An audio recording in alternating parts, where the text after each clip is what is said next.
Hi, Kate. How are you? And I'm gonna just show everybody so they know you're here. Okay. Um. So, what can I help you with today? Oh, I'm thinking about going back to school at the advanced age of 52. Um, I'm, I do some volunteer work, but my youngest kid is a senior, and I feel like I should have seen this coming, but all of a sudden I'm acutely aware that I have an empty nest and a husband who's perfectly capable of doing his share of the housework and the cooking. And I need a mission. I need something to do. I think that is what makes the most sense. But I also, I'm not sure about investing the time and the money into going into further training. I mean, maybe I should just get a job answering phones. I don't know what to do. So, from our past sessions, you had mentioned that you used to be a teacher. What first got you involved in teaching? Well, I always liked little kids, young kids. I mean, I babysat from middle school and nannied in the summers when I was in college, and just always had an easy time getting along with kids and enjoyed it.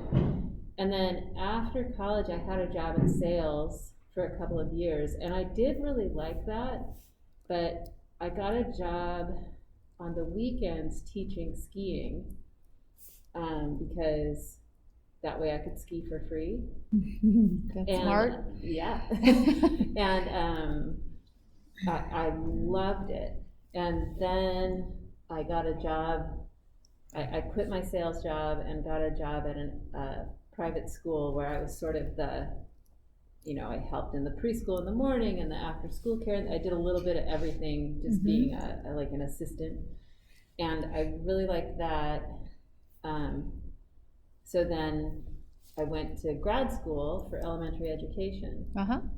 and um, and then found the role of being like the elementary classroom teacher and that sort of that ringmaster where you've got the multiple rings, and I was not the best ringmaster, like trying to juggle all the different kids and their different needs and abilities. Like I could do it, but when I felt like I was just spread so thin, and there was, by the end of the week, I got sick every weekend, and I think that was just my body saying, "There's nothing left. Go to bed." So, what do you feel like? Because it sounds like you, over time, gravitated into that role, and especially into probably sixth and under Yeah, age well, level. so after a couple of years of teaching third Mm-hmm. grade, um, I moved back to Portland and I subbed for a year. And I ended up subbing a lot in special education. Mm-hmm. And that was where I was like, oh my gosh, this is great.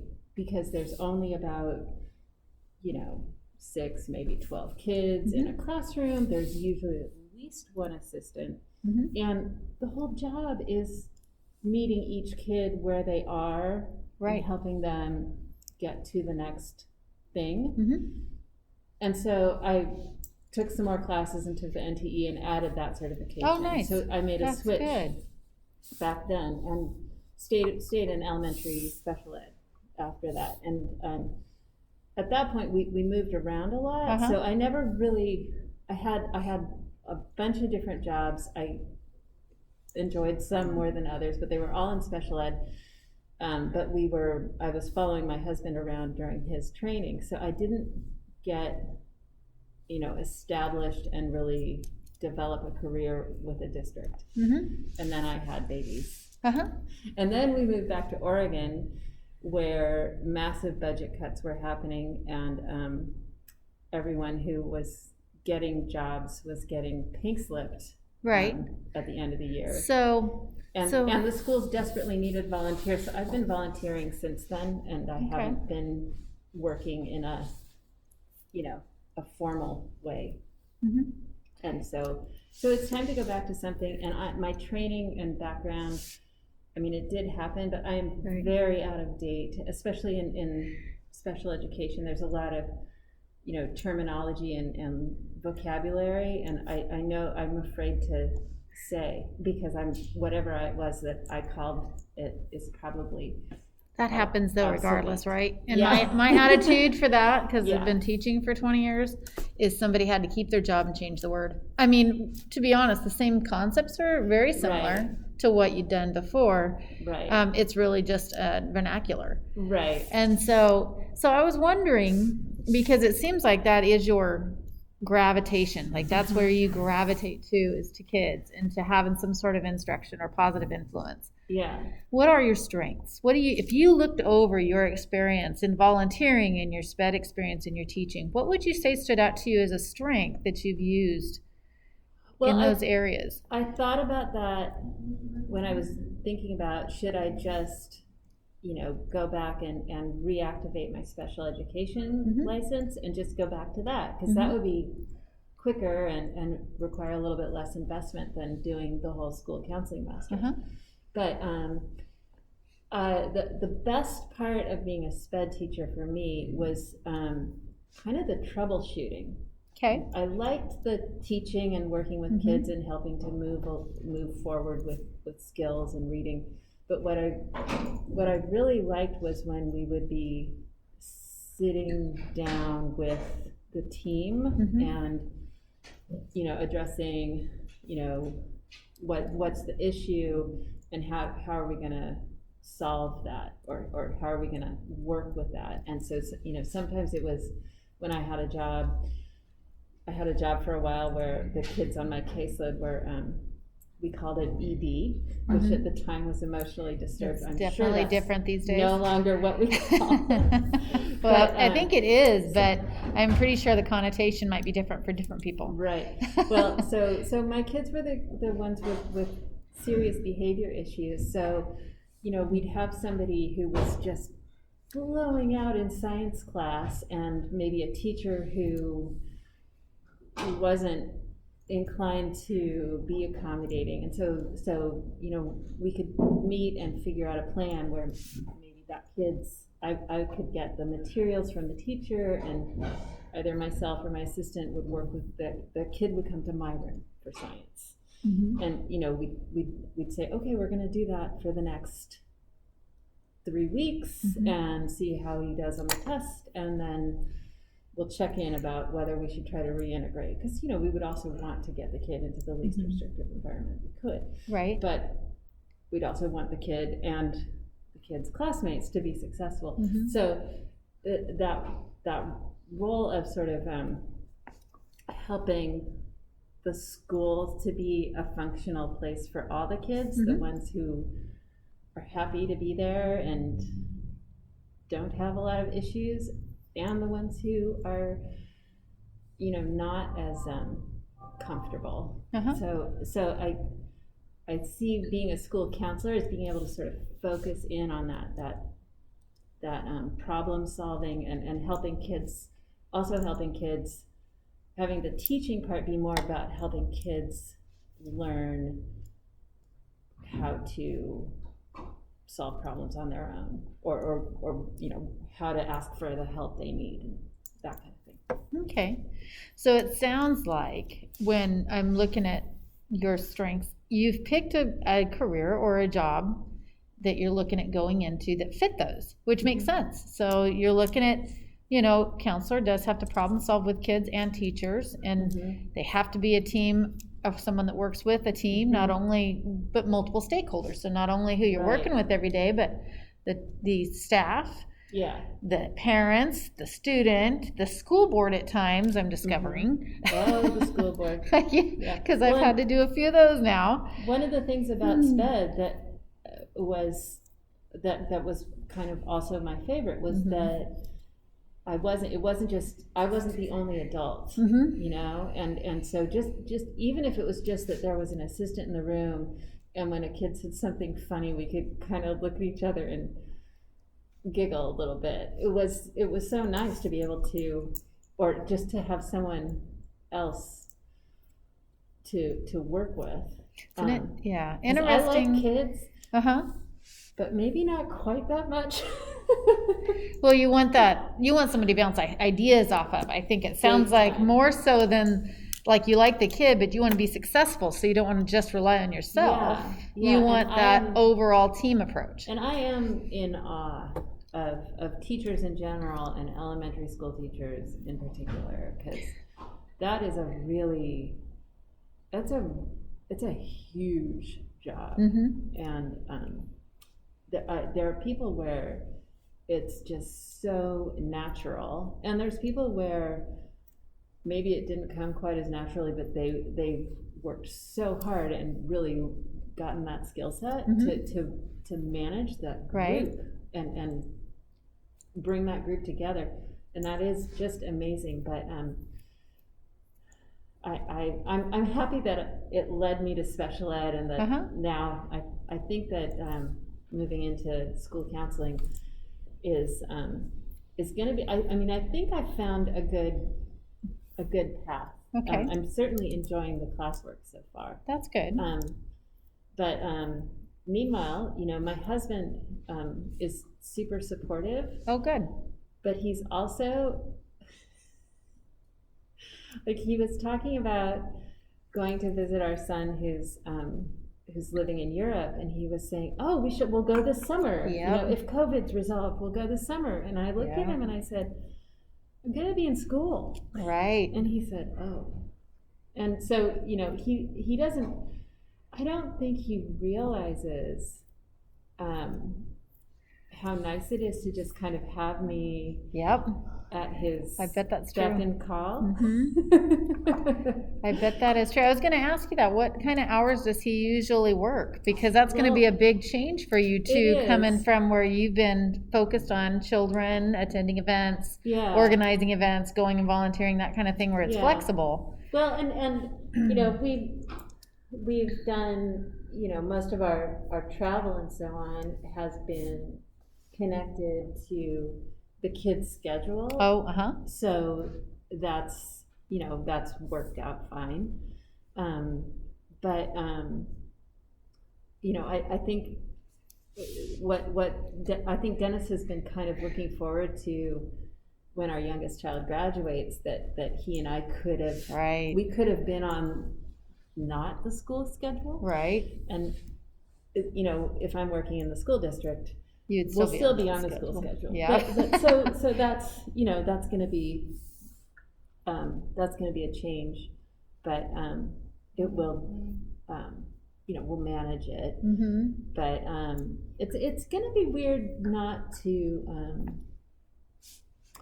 you know, not to just to have it just be us. Right. So Right. That's what I was wondering. So if you didn't go back to school, or you didn't go back and get a new career, how much time would you be home by yourself? I mean, I'm just curious. I mean, you know, well, if I weren't doing coursework right now, I mean, I basically have about it's spread out to several different things, but I'm on the Eugene Education Foundation board, and that adds up to about a full day a week. And then I have a side hustle, which is I sell antiques at one of the antique malls out in Springfield. So I can stay super busy with that, but it doesn't feel like work at all. It feels like, you know, going to estate sales and thrift stores and looking for Things that you like to do, kind of a hobby. Yeah, exactly. So That's it's a hobby that pays for itself. So you would, I mean, kind of like, sounds like you So would I could keep busy, right? You know, and we have like a half-acre lot, and I do all the, you know, I take care of it myself. I like gardening, and right. So I could stay really busy, but I guess I just it's very easy to just kind of drift, right? and so sometimes, like, sometimes a week goes by and it's Thursday and I'm like, I feel kind of like I've gotten nothing done. Right. And so I'm really craving structure. Okay. And, without a kid that needs to be taken places, or, school Mhm. volunteering in the office or whatever, it's really easy to sort of get off track. So, So, do you feel like it's going to have anything? Because mine, when I got done, my kids moved out, it felt like there was like a piece missing, I guess, because you kind of have this identity thing, and then you've got to like acquaint how you and your spouse interact in a way, because you see a lot more of each other. There's not an intermediator in a way, and so I guess, how do you feel your identity is going to be? Like with Dennis. With just Dennis, and then of course you're working on a new career, so you got to include that. Yeah. But how do you feel like your identity is going to be? Because it's molding from this flexible, you need it, I've got it coming for you, just let me know, to more about you. It feels like, potentially, is that kind of how you're viewing that shift? I think it is, and I think in some ways that's more. I think there'll be some logistical things that kind of throw, where he'll be like, what, what, you can't come with me, right? Or whatever. Uh-huh. But overall, I think it's going to be a little harder for me than for Dennis, and a lot of that'll just be to do with kind of redistributing logistics. Like right now, I do all the food. I think about what we're gonna, with COVID, I've been enjoying having Fred Meyer do the curbside pickup. Nice, right? Which also Fred, that's really good. It's great, and it forces me to plan. So I, think about, okay, what do we want to eat, and okay, if we make this on Monday, and then I can use the leftovers, and it's sort of, so it's actually, I do cook that way sometimes, but without COVID, it was like I could just stop at the grocery store and pick whatever you wanted, right? So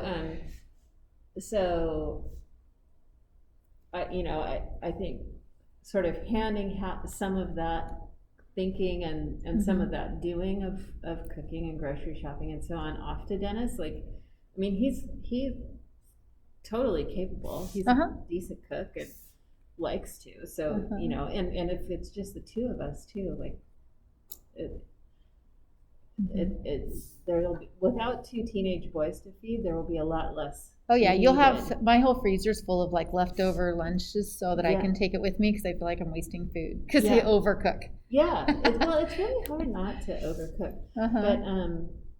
But so just sort of handing off a lot of that household and so stuff to like, if I'm working full time, I know that. I know lots of people work full time and also do all the cooking and laundry and whatever. Right. But if it's the two of us and we're both working full time, it might force that a little bit more. We'll try to divide it down the middle, in a reasonable and according to what we like to do a little bit kind of way. But there's a lot of things that I think I'll be kind of like, but we have to do it my way, and I'll have to sort of be like, no, you did it, and therefore it is good because I didn't do it. So, yeah. So it gives you a year, because your son's the youngest this year, graduating, and then you'll have next year where you'll probably still be in school unless something opens up, by chance, like my situation where you have something open and you apply and you get it while you're still in school. Yeah. That year of just going through school, and how do you think that transition's going to go for you, because you won't be quite in the same hourly work schedule as your husband, to make it to where it's equitable. And Yeah. what kinds of things do you think you could start sharing at that point that would make that transition easier for when you go back into a full-time position? I think what we'll do is I'm kind of thinking back to before we had kids, when we were newlyweds, and I was teaching and he was a medical student. And so we sort of, I feel like we divided almost everything kind of 50-50, like housework, and we had this little duplex that had a little tiny garden that we liked to, so that was like fun. That was like a recreational thing, was taking care of the little garden and planting stuff. And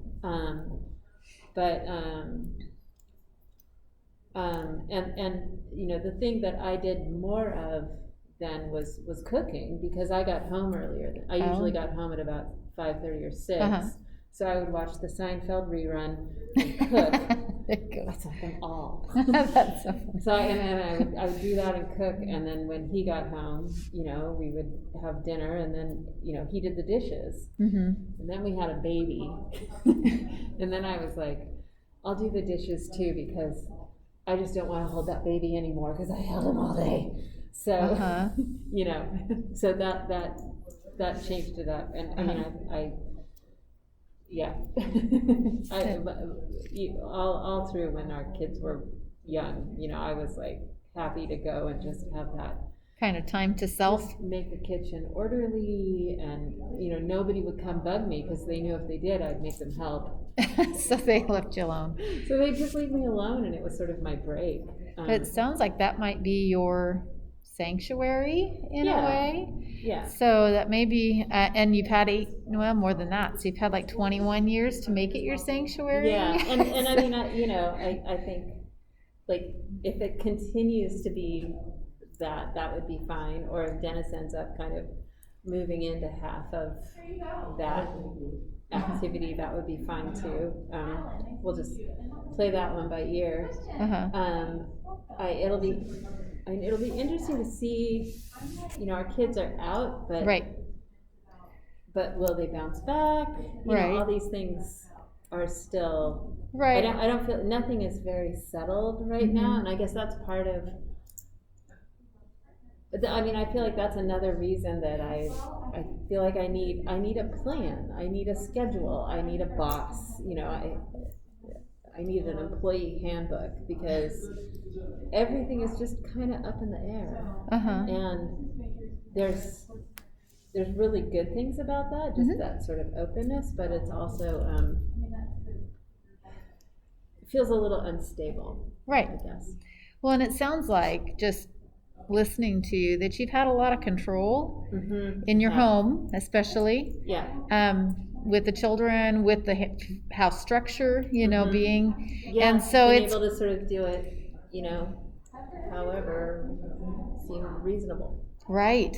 Well, and it fit what you perceived to be what you were wanting for yourself and your family. And so with this unsettled change, because it's a transition kind of in your life, it sounds like you want that same control, but in a different way. And it's still, and I think it's good, because before you're giving up yourself with that control, in the family structure, but now you can maybe have it to benefit you personally. More. And also sort of, I've been at my family's beck and call, and it's been really nice to be able to do that. Like, I've felt really lucky, and I someday they will appreciate it. Right. No, that'll be down when they're married and have their own children, most likely. But I like the idea of kind of working for other people, for people who need some help, if I can help. That sounds like a good. But it really makes sense. I mean, everything to do that. Yeah, everything you've been talking about that are strengths of yours seems to be properly placed into a career that still does a lot of things you've been doing for those last 21 years, but now you're going to be doing it with a different audience or group of people. And then the strengths that you have that you want to go and troubleshoot and problem solve is perfect for that clientele that you're Yeah. going to be working with. And then you have a ton of them, so it's going to be variation every day. There's not going to be a boredom. And that was another thing I really liked about, you know, classroom teaching and special ed teaching was just that sort of like, sure, you have a plan, but anything could happen Right? every day. And, Yeah. and I really liked that. Uh-huh. I don't know. It keeps, I mean, people who go and work in a cubicle. Right? And yeah, I don't know how they do it. Right. No, I hear you there. So you said your husband's supportive but doesn't quite understand your schedule yet. And No, kind of how gonna that's going to be. Do you think, I mean, it still gives you more than most careers do. So you have all summer, you have every holiday, you've got spring break, you've got different things. So do you think that'll be something that he'll miss? That he was looking Yeah. forward to? Or I think he'll miss the sort of, you know, spontaneous, although he doesn't, it's not like he can just take a day off randomly either. You know, he has to like plan out usually at least a couple of months in advance for when he has time off. But yeah, he'll miss some of it, but I don't think, you know, it won't be dramatic. Like he mostly works in the lab, so he's mostly Monday through Friday. Oh, that's nice. And he's pathology. That's nice. So he's mostly works kind of normal. He works long hours, but you know, mostly just Monday through Friday, and then he has call every 6 or 7 weeks.